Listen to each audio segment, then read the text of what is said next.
ఈనాటి వాక్య అంశం ఏంటి అని అంటే సంఘం యొక్క ప్రవర్తన ఎలా ఉండాలి. చూడండి, తిమోతికి రాసినటువంటి మొదటి పత్రిక 3వ అధ్యాయము 15వ వచనం.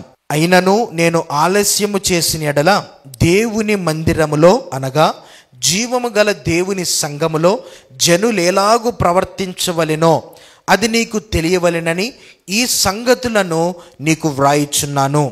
ఆ సంఘము సత్యమునకు స్తంభమును ఆధారమునై ఉన్నది. దేవుని పరిశుద్ధ నామానికి మహిమ కలుగునుగాక. అపోజిటైనటువంటి పౌలు తిమోతికి రాస్తూ చెప్తున్నటువంటి అద్భుతమైనటువంటి మాట, జీవము గల దేవుని సంఘములో జనులేలాగు ప్రవర్తింపవలనో అది నీకు తెలియాలని చెప్పి నీకు కొన్ని విషయాలు చెప్తున్నాను. నిజమే ప్రియ దైవజనంగమా, ప్రియ విశ్వాసి, దేవుని పిల్లలుగా మందిరానికి వెళుతున్నటువంటి నీవు, దేవుని మందిరములో పాలిభాగస్థుడైనటువంటి నీవు, దేవుని సన్నిధికి మానక వెళుతున్నటువంటి నీవు మందిరములో అనగా సంఘములో ఎలా ఉండాలో నీకు తెలుసా? ఎలా ఉండాలో మనం నేర్చుకోగలుగుతున్నామా?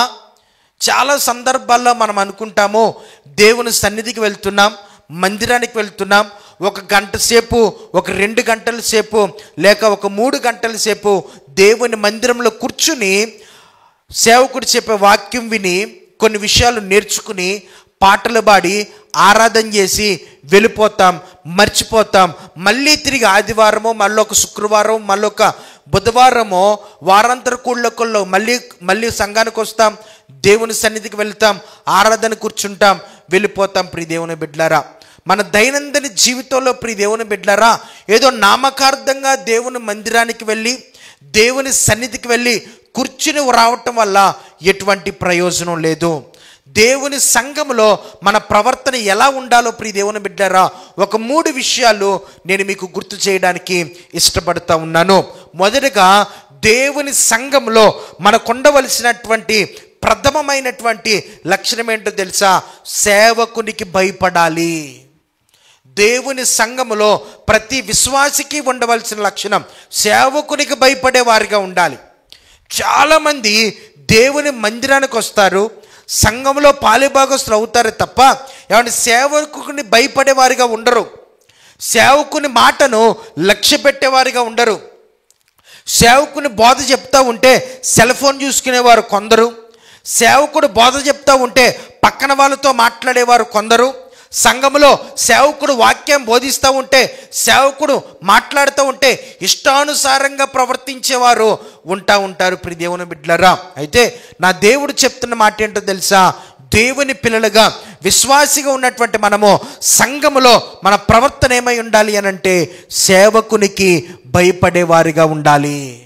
చూడండి, సంఖ్యాకాండం 12వ అధ్యాయము 8వ వచనంలో చూస్తే ప్రియ దేవుని బిడ్డలారా, అక్కడ వ్రాయబడి ఉంటుంది, నేను గూఢ భావములతో కాదు దర్శనమిచ్చి ముఖాముఖిగా అతనితో మాట్లాడుదును. అతడు యెహోవా స్వరూపమును నిదానించి చూచును. కాబట్టి నా సేవకుడైన మోషేకు విరోధముగా మాట్లాడుటకు మీరేలా భయపడలేదు? చూసారా, నా సేవకుడైన మోషేకు విరోధముగా మాట్లాడడానికి మీరెందుకు భయపడలేదు? ప్రియ దేవుని బిడ్డలారా, సేవకునికి మనం భయపడే వారిగా ఉండాలి. అహరోను మిరియాములు ఇద్దరు కూడా ప్రియ దేవుని బిడ్డలారా మోషే గురించి మాట్లాడే విషయంలో వారు భయపడలేదు. మోషే మీద నింద వేస్తూ ఉన్నారు, మోషే గురించి ఇష్టానుసారంగా మాట్లాడుతూ ఉన్నారు, మోషేకి వ్యతిరేకంగా మాట్లాడుతూ ఉన్నారు. ప్రియ దేవుని బిడ్డలారా, అలాంటి పరిస్థితుల్లో దేవుడే స్వయంగా కలుగు చేసుకుని మోషే గురించి చెప్తున్నటువంటి మాట ఏంటో తెలుసా? నా సేవకుడైనటువంటి మోషే విషయంలో మీరు ఎందుకు భయపడలేదు? మోషే ఎవరనుకుంటున్నారు మీరు? మోషే సామాన్యుడు కాదు. మోషేకి మోషేతో నేను ముఖాముఖిగా మాట్లాడతా. నా స్వరూపాన్ని మోషే నిదానించి చూడగలిగినటువంటి సామర్థ్యం కలిగిన వాడు. అలాంటి మోషే విషయంలో మీరు వ్యతిరేకంగా మాట్లాడడానికి భయపడట్లేదా? చూసారా ప్రియ దైవ జనాంగమా, దేవుని పిల్లలుగా సంఘములో మన ప్రవర్తన ఎలా ఉండాలో తెలుసా?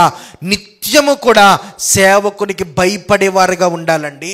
సేవకుని చులకన చేసేవారు చాలామంది ఉంటారు, సేవకుని మీద జోకులు వేసుకునేవారు ఉంటారు, సేవకుని గురించి ఇష్టానుసారంగా మాట్లాడుకునేవారు ఉంటారు.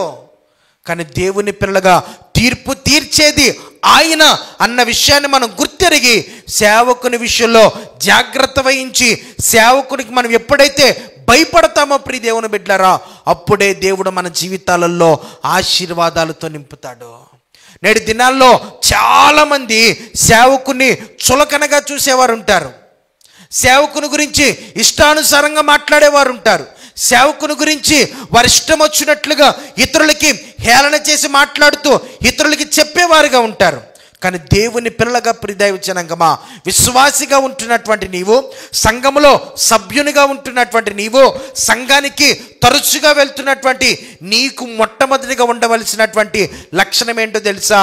మోషే గురించి దేవుడు అంటున్నాడు, ఓ బిడ్డలారా, ఓ అహరోను, ఓ మిరియాము, మీరు నా సేవకుడైనటువంటి మోషేకు ఎందుకు భయపడలేదు? భయపడవా? భయపడాలండి. సేవకునికి మనం ఎప్పుడైతే భయపడతామో అప్పుడే ప్రభు మనల్ని దీవిస్తాడు. చూడండి, మరొక సన్నివేశాన్ని మీకు చూపిస్తాను. 2వ రాజుల గ్రంథం 2వ అధ్యాయము 23-24 వచనాల్లో గనక మనం పరిశీలన చేస్తే ప్రియ దేవుని బిడ్డలారా, అక్కడ మనకి ఒక సన్నివేశం కనపడుతుంది. అక్కడ నుండి అతడు బేతేలునకు ఎక్కి వెళ్ళెను.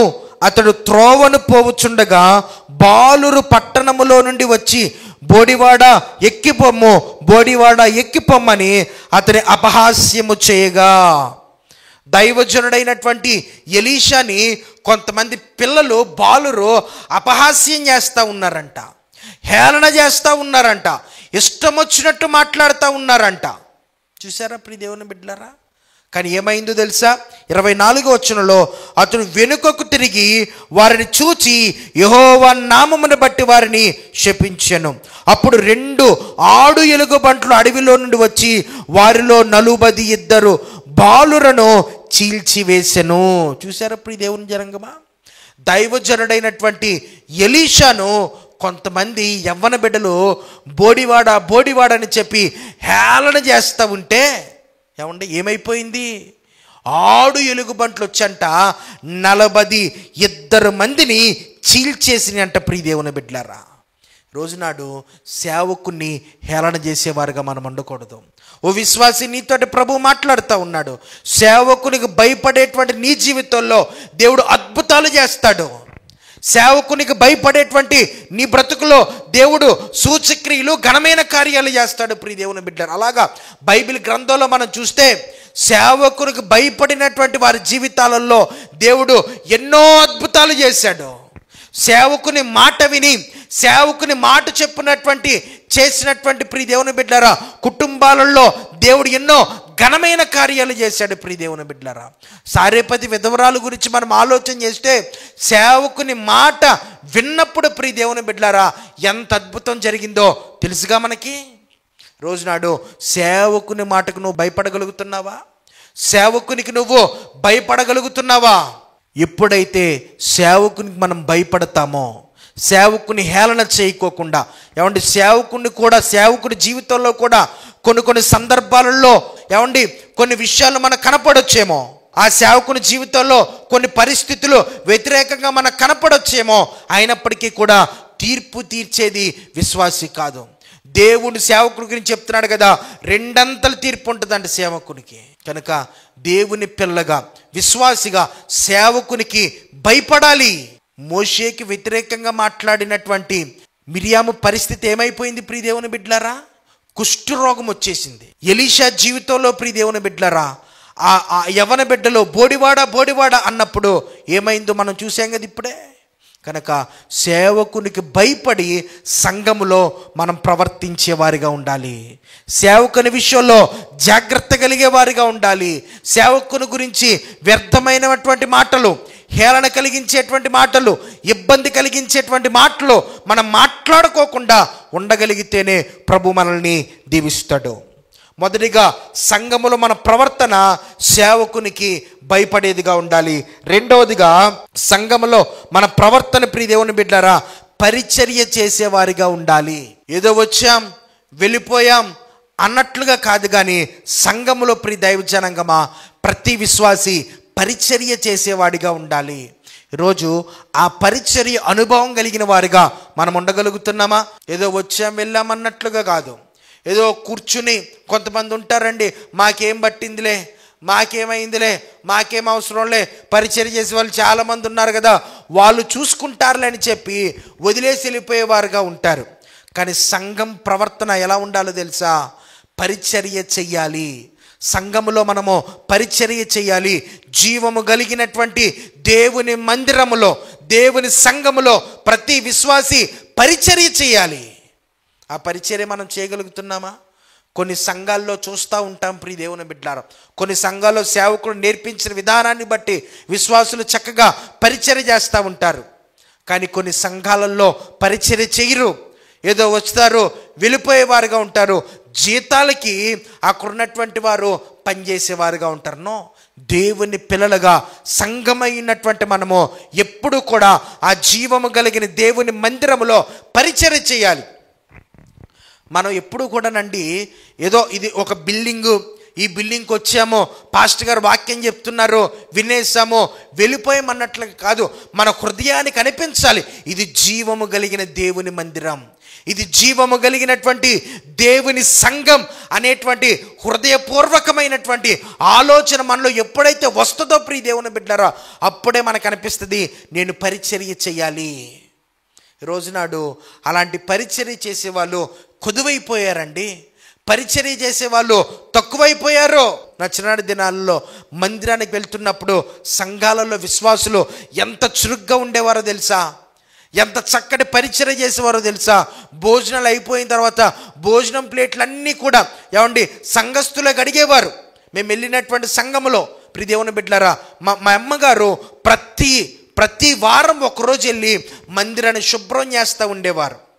ఎందుకంటే ఆ దినాలలో ప్రియ దేవుని బిడ్డలారా, ఆ పరిచర్య చెయ్యాలన్నటువంటి ఆలోచన కలిగినటువంటి విశ్వాసులు ఉన్నారు.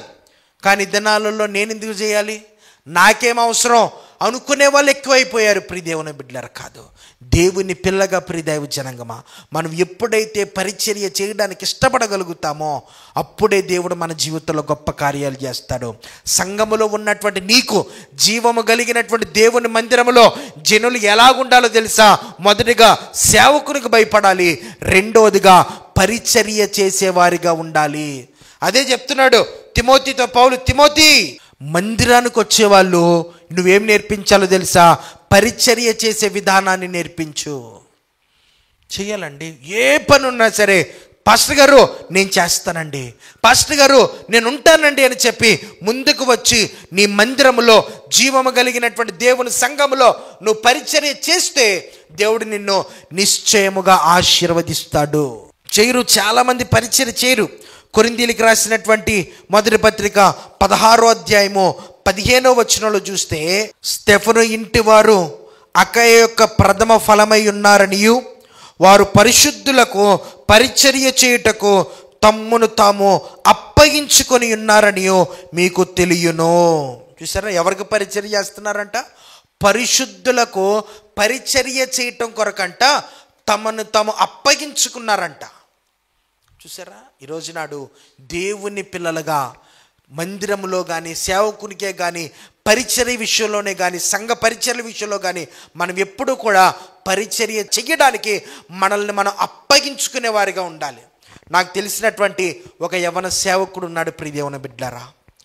ఆ సేవకునికి ఇంకా వివాహం కాలేదు. ఆ సేవకుడు తన సంఘంలో ఉన్నటువంటి ఒక సహోదరి గురించి ఒక చక్కటి సాక్ష్యం చెప్పారు. అయ్యా, మీరు పరిచర్య చేస్తున్నారు, మీరు ఒంటరిగా ఇక్కడ పరిచర్య చేస్తున్నారు కనుక మీరు వేసుకున్నటువంటి వస్త్రాలన్నీ కూడా నేనే మీకు శుభ్రం చేసి లేకపోతే నేనే మీకు ఉతికి ఇస్తానని చెప్పి ఒక సహోదరి చెప్పిందంట. ఈ సేవకుడు అడిగాడంటమ్మా, మరి నేను డబ్బులు ఇవ్వటం కానీ అలాంటివి నేను చేయలేను, నాది చిన్న పరిచర్య అంటే ఆ సహోదరి చెప్పిన మాట ఏంటో తెలుసా? అయ్యా, మీ వస్త్రాలు ఉతకటం కొరకు నేను తీర్మానం తీసుకుంటున్నానయ్యా, నా తీర్మానాన్ని బట్టి నేను మీ వస్త్రాలు ఉతకాలనుకుంటున్నాను, మీ దగ్గర ఏది ఆశించి కాదయ్యా అని చెప్పి ప్రియ దేవుని బిడ్డలారా, కొన్ని సంవత్సరాల నుండి ఆ యవ్వన సేవకుని యొక్క వస్త్రాలు ఆ మందిరానికి వచ్చేటువంటి సహోదరి ఉతుకుతా ఉందంట ప్రియ దేవుని బిడ్డలారా. ఈనాడు అలాంటి వారు ఉన్నారంటారా దేవుని పిల్లలుగా? కొద్దిమందే కనపడతా ఉంటారు. అయితే దేవుని పిల్లలుగా, దేవుని బిడ్డలంగా నువ్వు పరిచర్య చేసేవారిగా ఉండాలి. సేవకుని వస్త్రాలు మాత్రమే కాదు, ఆత్మ సంబంధమైనటువంటి ప్రతి విషయంలో నువ్వు పరిచర్య చేయడానికి ఇష్టపడగలిగితే దేవుడు నీ జీవితంలో గొప్ప కార్యాలు చేస్తాడు. స్టెఫనీ ఇంటి వారు ఏం చేశారంట? పరిశుద్ధులకు పరిచర్య చేయటం కొరకు వారు తీర్మానం తీసుకున్నారంట. రోజున నువ్వు కూడా తీర్మానం తీసుకుంటావా? నీ సంఘములో, జీవము కలిగినటువంటి దేవుని సంఘములో నువ్వు ఏ విధమైనటువంటి పరిచర్య చేయడానికి ఇష్టపడుతున్నావు? తీసుకోవాలి తీర్మానం.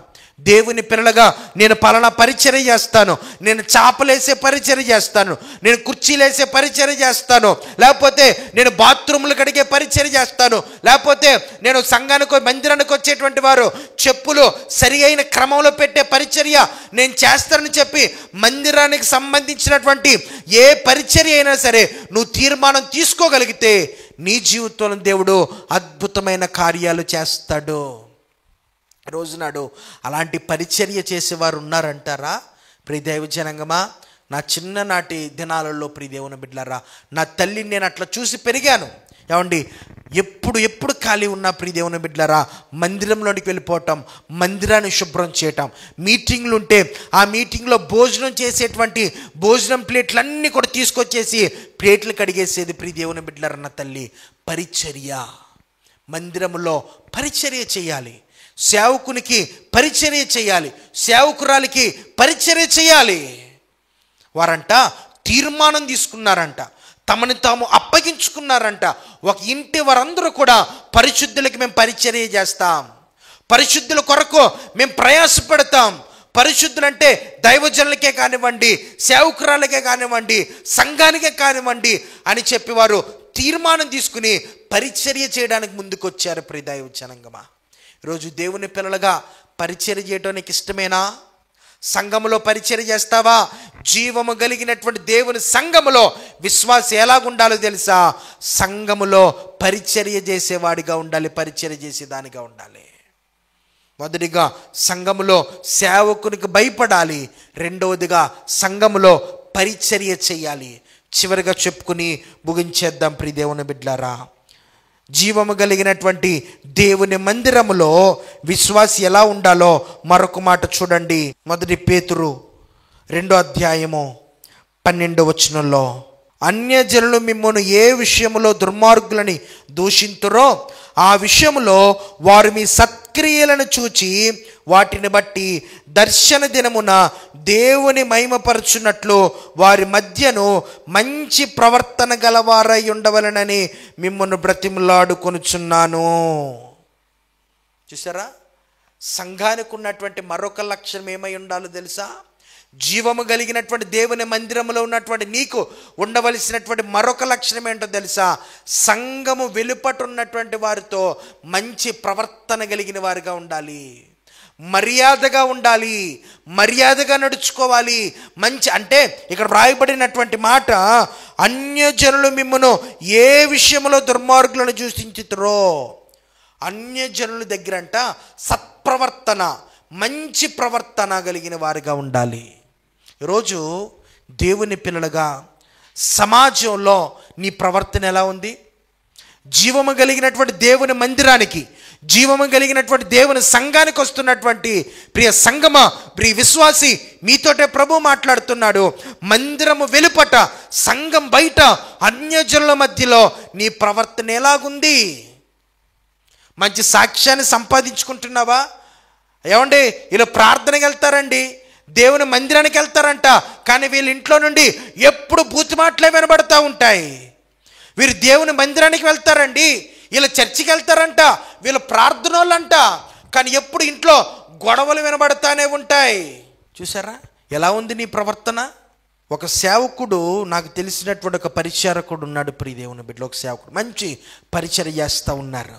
ఆ సేవకుడు గురించి ఆ ప్రాంతంలో ఆ పరిచర్య తీసేయాలని చెప్పి చాలామంది ఆ చుట్టుపక్కల ఉన్నటువంటి ప్రాంతాలందరి దగ్గరికి వెళ్ళి సంతకాలు సేకరించడానికి వెళ్ళారంట. కొంతమంది సంతకాలు సేకరించడానికి వెళితే అక్కడున్నటువంటి చాలామంది అన్యజనులు, దేవుణ్ణి ఎరగనటువంటి వారు, మందిరానికి రానటువంటి వారు ఆ సేవకుని గురించి ఇచ్చినటువంటి సాక్ష్యం ఏంటో తెలుసా?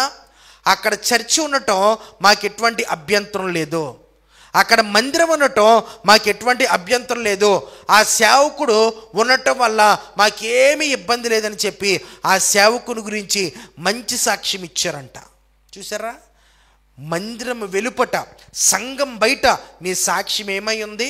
అన్యజనులు నీ గురించి ఇచ్చేటువంటి సాక్ష్యం ఏమై ఉంది? అన్యజనులు నీ గురించి ఎలాంటి సాక్ష్యం ఇస్తున్నారు? నీ అనుకున్న వారు ఇచ్చేటువంటి సాక్ష్యం కాదు నీకు ముఖ్యం, నీ అనుకున్నటువంటి వారు చెప్పేటువంటి నీతి మాటలు కాదు నీకు కావాల్సింది. అన్యజనులు నీ గురించి మంచి సాక్ష్యం పలికేవారిగా ఉండాలి, అన్యజనులు నీ గురించి గొప్ప సాక్ష్యం చెప్పేవారిగా ఉండాలి. అన్యజనుల మధ్య నీ ప్రవర్తన ఎలాగుంది అది ప్రాముఖ్యం కదా. ప్రభు అంటాడు కదా, మీ వలనే కదా నా నామం అన్యజనుల మధ్య దూషించబడుతుంది. కారణం ఏంటంటే అన్యజనుల మధ్య ఎలా ప్రవర్తించాలో మనకి తెలియటం లేదండి, అన్యజనుల మధ్య ఎలా మాట్లాడాలో మనకి తెలియటం లేదు, అన్యజనుల మధ్య ఎలా బ్రతకాలో మనకి తెలియటం లేదు, అన్యజనుల మధ్య ఎలా ఉండాలో మనం నేర్చుకోలేకపోతున్నాం.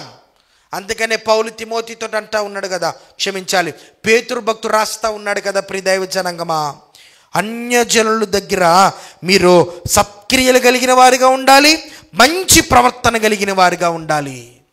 మంచి ప్రవర్తన. రోజు నాడు దేవుని పిల్లలుగా మీరు ఏ ప్రవర్తన కలిగిన వారిగా ఉన్నారు? రెండవదిగా చూద్దాము, ఇదే మత్తయి సువార్త 5వ అధ్యాయము 13వ వచనం. మీరు లోకమునకు ఉప్పై ఉన్నారు. ఉప్పు నిస్సారమైనదైతే అది దేని వలన సారము పొందును? అది బయట పారవేయబడును. ఉప్పు నిస్సారంగా ఉండకూడదు. మనం లోకానికంటే అన్యజనులకి మనము రుచికరంగా ఉండాలి. అన్యజనుల దగ్గర మన ప్రవర్తన మంచి ప్రవర్తన కలిగిన వారిగా ఉండాలి. రెండోదిగా ప్రియ దేవుని బిడ్డలారా, మనం ఉప్పై అంటే రుచికరంగా ఉండాలి. మనం మాట్లాడే మాట వినసొంపుగా ఉండాలి, మనం చూసే చూపు చూడముచ్చటగా ఉండాలి, మన ప్రవర్తన ఇష్టమైనదిగా ఉండాలి, రుచికరంగా ఉండాలి. ప్రియ దేవుని బిడ్డలారా, అప్పుడే అన్యుడు దేవుణ్ణి ఆకర్షించుకోగలుగుతాడు, యేసయ్య దగ్గరికి రాగలుగుతాడు. ఎవరో ఒక గొప్ప వ్యక్తి, రాజకీయ నాయకుడు అన్నారంట, పేరు నాకు సరిగ్గా గుర్తులేదు, నాకు యేసు ప్రభు అంటే ఇష్టమే కానీ క్రీస్తు అంటే ఇష్టమే కానీ క్రైస్తవులు అంటే ఇష్టం లేదు అన్నారంట. ప్రియ దేవుని బిడ్డలు, ఏంటి? క్రీస్తు అంటే ఇష్టమేనంట, ఆయన చేసిన పరిచర్య ఇష్టమే, ఆయన విధి విధానాలు ఇష్టమే, కానీ క్రైస్తవులు అంటే ఇష్టం లేదంట. కారణం ఏంటంటే క్రైస్తవుడు క్రీస్తు వారమని చెప్పుకుంటున్నారు కానీ క్రీస్తు పోలికలో నడవలేకపోతున్నారంట. ప్రియ దేవుని బిడ్డలారా, అంటే వారు లోకానికి రుచికరంగా ఉండలేకపోతున్నారు, ఉప్పుగా ఉండలేకపోతున్నారు. పిలువబడ్డానికి విశ్వాసే, పిలువబడ్డానికి దేవుని మందిరానికి వెళ్ళేవారే, వెళ్ళడానికి దేవుని సన్నిధికి వెళ్ళేవారే కానీ వాళ్ళల్లో రుచికరమైనటువంటి ప్రవర్తన లేదు, రుచికరమైనటువంటి పరిస్థితి వాళ్ళల్లో లేదు. కానీ దేవుడు చెప్తున్న మాట ఏంటి తెలుసా? నువ్వు లోకానికి ఉప్పై ఉండాలి. ఇదే వచనంలో మనం చూస్తే ప్రియ దేవుని బిడ్డలారా, అక్కడ వ్రాయబడి ఉంటుంది. ప్రియ దేవుని బిడ్డలారా, చూడండి 14వ వచనంలో, మీరు లోకమునకు వెలుగై ఉన్నారు. 1 లోకమునకు ఉప్పై ఉన్నారు, 2 లోకమునకు వెలుగై ఉండాలంట. సంఘము వెలుపట నీ ప్రవర్తన మొదటిగా మంచి ప్రవర్తన ఉండాలి, రెండవదిగా రుచికరంగా ఉండాలి, మూడవదిగా అనేకులకు వెలిగిచ్చేదిగా ఉండాలి. మరి నువ్వు ఎంతమందికి వెలిగిచ్చేవారుగా ఉంటున్నావు?